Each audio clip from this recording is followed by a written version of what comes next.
My வி3 ads நிறுவனத்தில் முதலீடு செய்யலாம் என்ற தகவல் வந்தால் அது சட்டவிரோதமானது. இதுபோன்ற செய்திகள் குறித்து மிகுந்த எச்சரிக்கையுடன் இருக்க வேண்டும் என கோவை மாநகர காவல்துறை அறிவுறுத்தல்.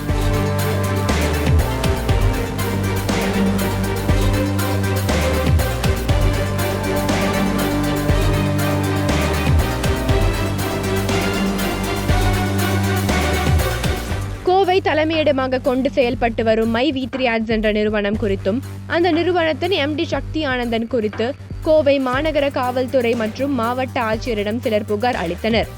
இந்நிலையில் தன் மீதும் மை வி3 ஆட்ஸ் நிறுவனம் மீதும் பொய் புகார் அளிக்கப்பட்டிருப்பதாகவும் அந்த நபர்கள் மீது நடவடிக்கை எடுக்க வேண்டும் எனவும் கூறி சக்தி ஆனந்தன் தனது நிறுவன ஊழியர்கள் மற்றும் வாடிக்கையாளர்களுடன் கோவை மாநகர காவல் ஆணையர் அலுவலகத்தில் பிப்ரவரி 10 போராட்டம் நடத்தினார்.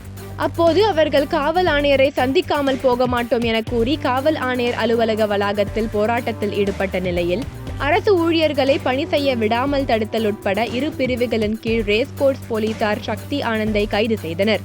பின்னர் அவர் ஜாமீனில் வெளியே வந்தார். மை வி3 ஆட்ஸ் நிறுவனத்தின் உரிமையாளர் சக்தி ஆனந்தன் மற்றும் பிற உரிமையாளர்கள் மீது போடப்பட்டுள்ள வழக்கு தற்பொழுது பொருளாதார குற்றப்பிரிவுக்கு மாற்றப்பட்டு விசாரணை நடைபெற்று வருகிறது.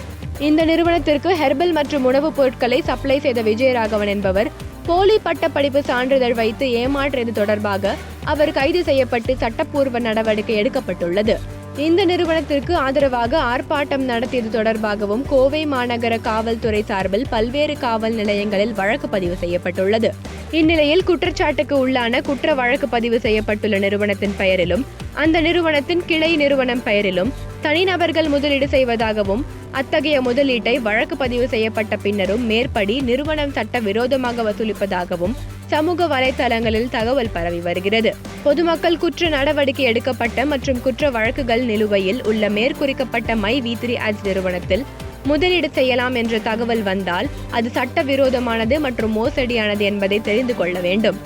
இதுபோன்ற செய்திகள் குறித்து மிகுந்த எச்சரிக்கையுடன் இருக்க வேண்டும் என கோவை மாநகர காவல்துறை அறிவுறுத்தியுள்ளது.